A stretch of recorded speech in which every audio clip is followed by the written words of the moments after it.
Você sabia que os rodeios crioulos, muito comuns em nossa região, possuem influência do tropeirismo? Você sabe o que foi o tropeirismo?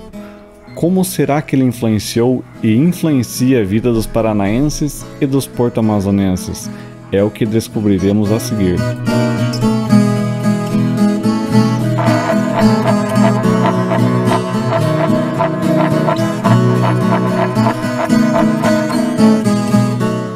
Tropeirismo vem da palavra tropa, que quer dizer rebanho, multidão de homens ou de animais. O tropeirismo aconteceu em diversas partes do mundo para vencer as distâncias, utilizando os animais como meio de transporte. No Império Egípcio, utilizou-se muito o burro. Na Europa, a mula, cruzamento da égua com o burro.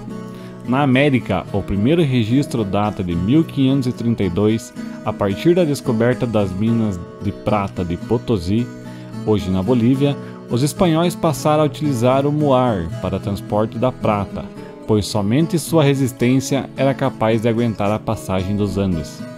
No Brasil, durante o ciclo de ouro em Minas Gerais, negros e indígenas transportavam nas costas o material retirado das minas. Constatando que o trabalho humano seria melhor aproveitado nas minas, as mulas trazidas do sul surgiram como alternativa para atender a demanda de carga, percorrendo caminhos difíceis. Em 1732, Cristóvão Pereira de Abreu consolidou o caminho entre os campos de Viamão, próximo à Laguna, no Rio Grande do Sul, em direção ao centro do Brasil. Nessa ocasião, foi acompanhado por cerca de 130 homens que conduziram 3.000 mulas e cavalos, que foram levados da colônia Sacramento para serem vendidos nas Minas Gerais.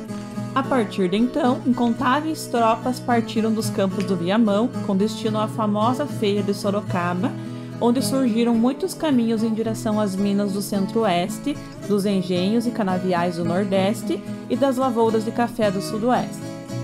As trilhas compunham-se por 3 vias principais, sendo o Caminho de Viamão o mais famoso, que partia de Viamão, no Rio Grande do Sul, atravessando todo o território de Santa Catarina, passando por diversas cidades do Paraná, inclusive Porto Amazonas, para assim chegar até São Paulo, onde os animais eram entregues em Sorocaba.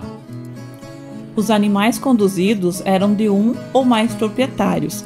A tropa completa podia ter mais de 3.000 animais, conduzidos por cerca de 130 peões tropeiros.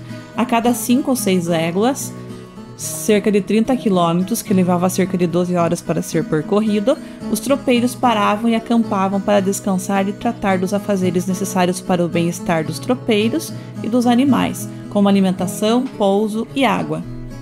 Os tropeiros se deslocavam aproveitando os locais que naturalmente davam passagem e que muitas vezes já eram utilizados por animais selvagens, por povos indígenas da região, bandeirantes ou abertos e melhorados pelas próprias tropas. Muitos caminhos foram abertos pelos tropeiros através do corte da vegetação, arbustos e árvores, colocação de pedras e terra, sendo que o próprio pisotear dos animais ajudava a traçar o caminho que ia ficando cada vez mais definido.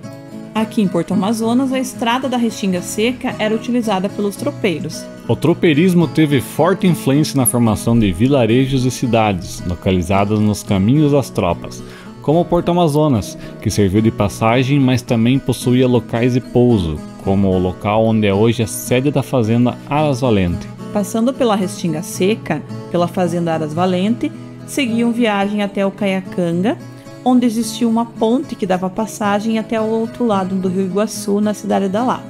Às vezes o tropeiro mudava o roteiro ou errava o caminho, passando então pelo Rio Iguaçu. De maio a setembro esse rio dava val, no local onde é chamado de balsa. Com o passar do tempo, o Sr. João Teixeira Coelho construiu uma balsa para facilitar a passagem no rio em qualquer época do ano. Mais tarde, a indústria bétega aprimorou essa comunicação. Constituiu-se, portanto, em uma atividade econômica de grande relevância no período colonial, promovendo a integração nacional e a diversificação cultural. É comum ainda nos dias atuais vermos pessoas vestidas com trajes tropeiros. Os centros e tradições gaúchas ainda preservam muito da cultura tropeira. O tropeirismo deixou heranças na culinária, como o hábito de tomar chimarrão, disseminado por diversas regiões pelos tropeiros. O consumo de torresmo, charque, pratos como o feijão tropeiro, a vaca atolada, o barreado, o arroz carreteiro e o peculiar café tropeiro que o Sr. Dirson Dornelles, antigo tropeiro, vai nos contar como era feito. Põe a água fria e põe o pó. Aí quando ele ferve, ele sobe para cima. A gente deixa derramar o mais grosso e daí ou com tição de fogo ou com água faz baixar o resto. Aí ele fica tudo no fundo da chocolateira, o pó. Fica limpo o café. O tição é um pauzinho de lenha aceso. E assopra a cinza dele e daí põe na água, para não ir cinza no café. Muitas palavras comuns no nosso dia a dia podem ter origem tropeira e nem nos damos conta disso. Tenho certeza que você já falou ou ouviu muitas delas. Veja as mais repetidas principalmente em músicas, rodeios e eventos de tradição gaúcha.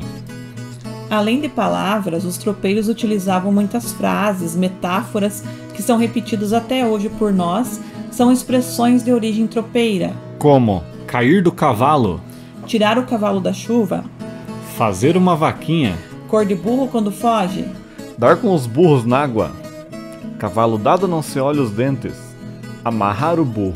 Muitos cidadãos porto-amazonenses foram tropeiros, Como Otávio dos Reis, Romão e Dirson Dornelles, Silvio Edir Minardi, João Nepomuceno, Antônio Nepomuceno, Antônio Ribas, Fifo Reis, Salvador Ferreira Bueno e Benedito de Lara Neto. O último tropeiro a percorrer o trecho da rota entre Viamão e Sorocaba morava em Porto Amazonas, o peão Otávio dos Reis, nascido em 1914 na cidade de Porto Amazonas. Com apenas 14 anos, em 1928, ele deu os primeiros passos em um mundo tomado por muares. O primeiro das 5 viagens que realizou de Viamão a Sorocaba foi inesquecível. Logo na primeira vez, recebeu a missão de ser o madrinheiro da tropa. Ele conduzia o cavalo que ia à frente com o cencerro batendo para orientar a tropa. A missão foi tão bem feita que nas outras empreitadas ele continuou no posto. Aos 21 anos, em 1935, Otávio fez sua 5ª e última viagem. O comércio de muares em São Paulo já chegava ao fim, mas ele continuou conduzindo bois para Mato Grosso do Sul e São Paulo até perto dos 70 anos.